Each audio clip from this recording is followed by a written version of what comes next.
여러분 안녕하십니까? 오늘은 마태복음 27장 15절에서 26절까지입니다. 명절이 되면 총독이 무리의 청원대로 죄수 한 사람을 놓아주는 전례가 있더니 그때 바라바라 하는 유명한 죄수가 있는데 그들이 모였을 때 빌라도가 물어 이르되 너희는 내가 누구를 너희에게 놓아주기를 원하느냐 바라바냐 그리스도로 예수라 하니 이는 그가 그들의 시기로 예수를 넘겨준 줄 알미더라. 총독이 재판석에 앉았을 때 그의 아내가 사람을 보내어 이르되 저 옳은 사람에게 아무 상관도 하지 마옵소서. 오늘 꿈에 내가 그 사람으로 인하여 애를 많이 태웠나이다 하더라. 대제사장들이 장로들과 더불어 무리를 권하여 바라바를 달라 하게 하고 예수를 죽이자 하게 하였더니 총독이 대답하여 이르되 둘 중에 누구를 너에게 놓아주길 원하느냐 이르되 바라바라 쓰로소이다. 빌라도가 이르되 그러면 그리스도라 하는 예수를 내가 어떻게 하랴. 그들이 다 이르되 십자가에 못 박게 하겠나이다. 빌라도가 이르되 어찌미냐 무슨 악한 일을 하였느냐. 그들이 더욱 소리질러 이르되 십자가에 못 박게 하겠나이다 하는지라. 빌라도가 아무 성과도 없이 도리어 밀란이 나려는 것을 보고 물을 가져다가 무리 앞에서 손을 씻으며 이르되 이 사람의 피에 대해 나는 무죄하니 너희가 당하라. 백성이 다 대답하여 이르되 그 피를 우리와 우리 자손에게 돌릴지어다 하거늘 이에 바라바는 그들에게 놓아주고 예수는 채찍질하고 십자가에 못 박혀 기계 넘겨주니라. 아멘. 이 말씀은 주님께서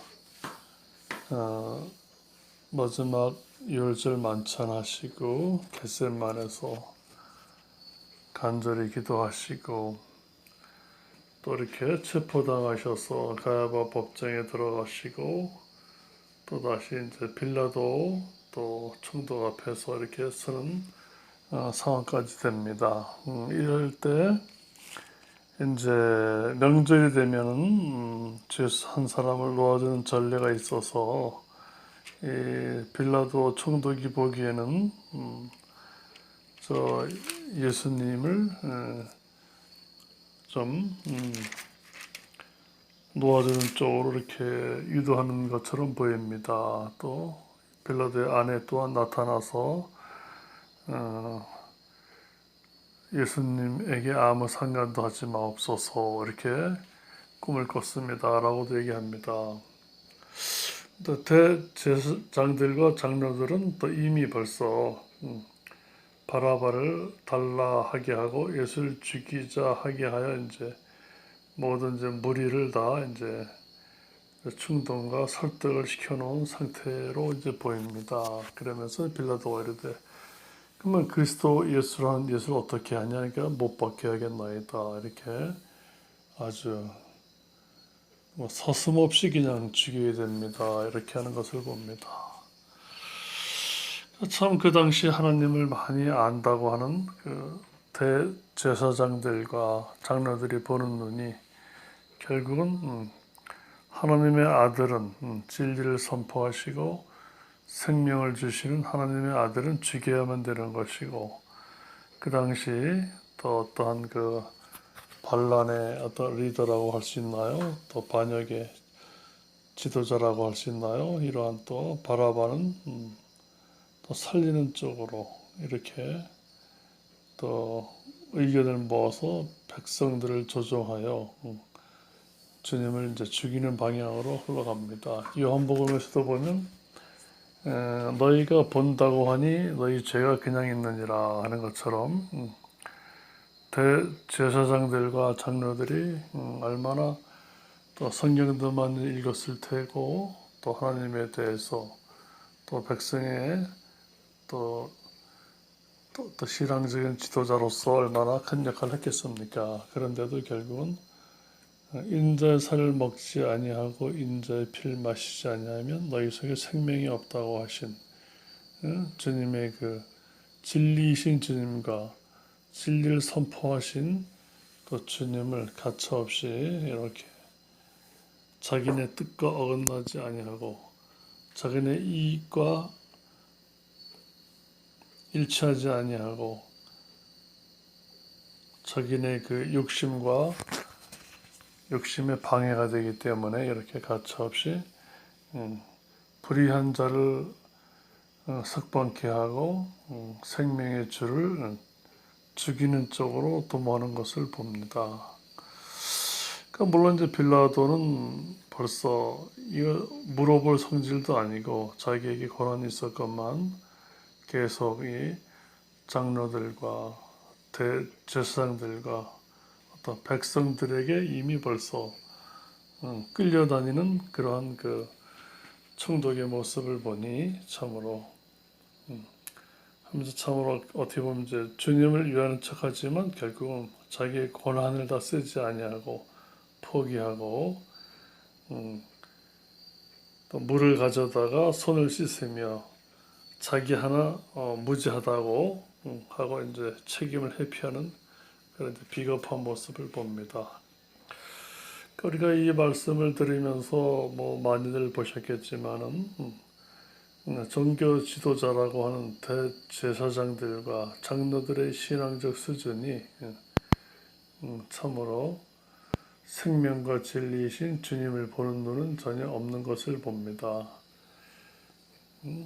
오히려 없는 것을 주님을 몰라보는 것으로 족하지 아니하고 오히려 생명의 주를 이제 죽이는 쪽으로 이렇게 그 당시 어떤 신앙의 지도자들의 모습을 봅니다. 우리는 대제사장도 아니고 장로들도 아닙니다. 히브리서 말씀 보면 우리는 택하신 족속이요 왕 같은 제사장이요 한 다 같이 어떤 신앙적 제사장의 위치에 서 있건만 우리는 사실 정말 진리이신 주님을 이들과 같지 아니하고 온전히 이렇게 섬기십니까? 우리가 베드로서에서도 우리는 택하신 족속이요 왕 같은 거룩한 나라요 왕 같은 제사장이요 거룩한 소유된 백성이라고 말씀하셨건만 대제사장들은 이 당시 대제사장들은 주님을 이렇게 몰라보고 그저 눈뜨고 자기네가 제대로 안다고 눈뜨고 멀뚱멀뚱 다 훤히 아는 것처럼 이렇게 자기를 과신하다가 하나님의 아들을 죽이는 방향으로 죄악 중에 그 길을 가는 것을 봅니다. 자, 우리는 어떻습니까? 우리도 성경을 보고 설교를 들으며 또 어떤 교육자들의 어떤 지도를 받아가며 했을 때 우리가 정말 성경에서 제시하는 주님 말씀처럼 내 살을 먹고 내 피를 마시는 자는 영생을 가졌고 마지막 날에 내가 저를 살리리니 내 살은 참된 양식이요 내 피는 참된 음료로도 하신 요한복음 6장 말씀처럼 이렇게 진리의 주님과 함께 죽고 함께 살고 있는가를 우리가 한번 또 좀 바라봐야 됩니다. 이렇게 우리는 신앙이 있는 것 같아도 결국 생명의 주의를 죽이는 쪽으로 신앙생활을 할 수도 있습니다. 또 반면에 또 불의한 어떻게 보면은 반역자의 우두머리인 바라바를 영시하는 이런 믿음을 가질 수도 있습니다. 잘못된 믿음이죠. 근데 우리 모두가 다 나 자신만큼은 그래도 올바른 믿음으로 길로 가고 있다라고 여깁니다. 근데 이 말씀을 보면서 우리가 뭡니까? 하나님을 그렇게 잘 안다고 하는 대제사장들과 장로들, 에레미야 시대의 지도자들, 또 수많은 또 유대 역사의 이스라엘 역사의 지도자들이 얼마나 잘못된 신앙의 길로 백성들을 인도했는가를 우리가 성경은 우리에게 아주 철저하게 처절하게 알려줍니다. 오늘날도 이 시간도 뭡니까? 수많은 교단이 있고 교회가 있고 또 어떤 교역자가 있고 목회자가 있지만은 우리가 정말로 성경에서 제시하는 공개된 비밀인 주님의 구원, 주님과 함께 죽고 함께 살고 새 생명 가운데 부활하여 사는 이 권리와 평강과 낙을 허락하신 주님을 더욱 깊이 사랑하기보다는 어떤 사람에 얽매여서 어떤 교주에 얽매여서 어떤 지도자가 하는 말을 성경보다 더 권위 있는 걸로 오해하여 나 자신을 혹여나 얽어매고 있지는 않는가를 살펴봐야 됩니다. 이 사람들은 하나님을 제대로 알았더라면, 정말 모세를 제대로 알았더라면 주님을 알아봤을 터인데 하나님을 다 안다라고 얘기했지만 다 착각이었습니다. 온전히 알지 못하고 자기 식대로, 자기 욕심대로, 내 뜻대로 아는 방향으로 흘러갔기 때문에 진리의 주님을 몰라보았고 심지어 죽이는 데까지 그런 악한 배역을 담당합니다. 우리도 열심히 신앙생활 하지만 이것이 정말 옳은가 틀린가를 잘 알아봐야 됩니다. 우리 스스로가 신앙의 과정의 모습은 여러 가지가 있지만 주님께서 우리에게 그토록 한 시간도 나와 함께 있을 수 없더냐 하신 것처럼 진정으로 겸손하여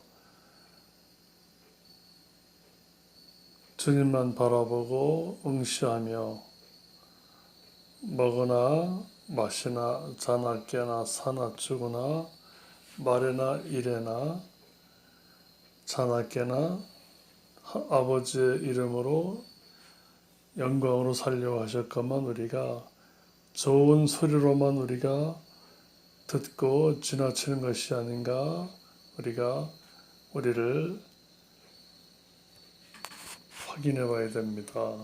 고린도후서 13장에도 너희가 믿음에 있는가 확증하라. 그리스도께서 우리 안에 있지 아니하면 너희는 벌의 사람이다 했습니다. 그리스도께서 우리 안에 있다는 것이 무엇입니까? 우리 안에 전부가 되신다는 것입니다. 우리의 삶에, 일상 삶에 큰 일에서만이 아니라 작은 일에서 기쁠 때는 물론이고 슬플 때도 우리의 전부가 되신다는 겁니다. 복음서에서도 너희가 부모와 처자와 형제와 심지어 너의 목숨까지 미워하지 아니하면 내 사람이 될 수 없다. 내 제자가 될 수 없다 하셨습니다. 우린 너무나 쉽게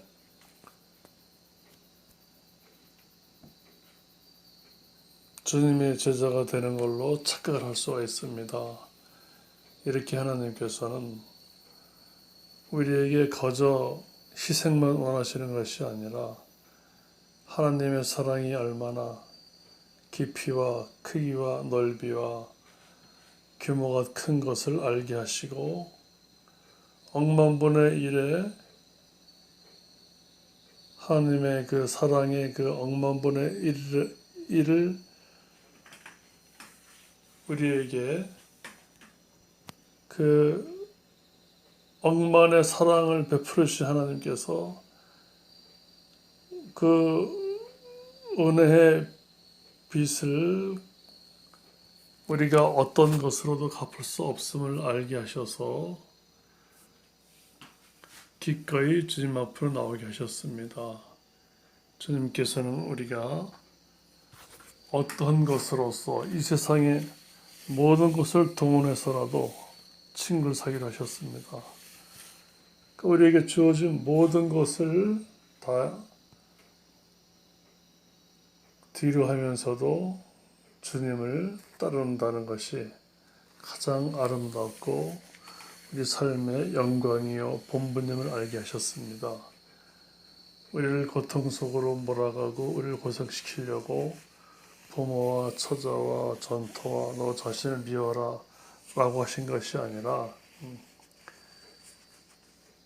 이것보다도 무한대의 하나님의 영광을 보여주시면서 이것보다 비교할 수 없을, 형용할 수 없을 하나님의 아름다움을 알게 하셨기 때문에 따라오라고 했을 때 참으로 주님의 사랑을 누린 자들, 제 인자심을 맛본 자들은 기꺼이 주님을 사랑하며 따라가게 되는 것입니다. 우리는 우리 스스로를 과대평가할 필요가 없습니다. 또 나되면서까지 나를 의식할 필요가 없습니다. 17세기를 살았던 로렌스 형제는 하나님을 사랑하기 위해서 하나님께 받은 것이 너무나 어마어마하기 때문에 즉각적으로 부어주시는 하나님의 은총과 은혜에 너무 감당하기 어려워 주님을 사랑하기 위해서 주님 앞에 이런 고백을 합니다. 내가 하는 일을 주님이 보시지 않으면 참 좋겠다. 그럼 의식도 안 할 터인데 이러면서 그래서 그런 세상에 대한 초연함과 하나님을 사랑하기 위해서 자기의 구원조차 관심이 없을 만큼 하나님께 집중했던 인물입니다. 아무리 로렌스 형제지만 하나님께 받은 사랑이 없이 어떻게 집중할 수 있었겠습니까? 하나님께서 이루 형언할 수 없는 하나님의 아들을 주시고 보혈을 알게 하시고 죄에서 자유함을 알게 하시고 하나님을 사랑케 하시고 진리를 알게 하시고 하나님과의 동행에 영원한 기쁨을 알게 하시고 주의 인자하심을 경험케 하시고 세상이 줄 수 없는 하늘의 기쁨과 영광을 알게 하셨기 때문에 로렌스 형제는 자기 구원조차 관심이 없을 정도로 하나님을 사랑했다고 합니다. 우리는 요한복음 말씀처럼 너희가 본다고 하니 너희 죄가 그저 있다 라고 하는 것처럼 우리가 이런 사람에 해당될 수가 있습니다. 우리가 하나님을 사랑하는 것 같기도 하고 성경을 많이 아는 것 같기도 하고 상당히 때에 따라서 신앙적인 것 같기도 하고 하는 마음이 들지만 중요한 건 하나님이 아시고 우리 스스로가 안다는 것입니다. 여러 가지 외적 환경과 풍조와 유행과 문화와 풍습과 번영이 있지만 주님께서는 여전히 물어보십니다. 네가 나를 사랑하느냐? 요한복음 21장처럼 우리가 사심 없이 베드로의 세 번째 대답처럼 모든 것을 아시오매 내가 주님을 사랑하는 줄 주께서 아십니다라는 잔잔한 고백이 평범한 우리 일상의 생활이 되어야 될 것입니다. 오늘도 주님의 평강이 넘치시는 복된 날 되시기를 축복합니다.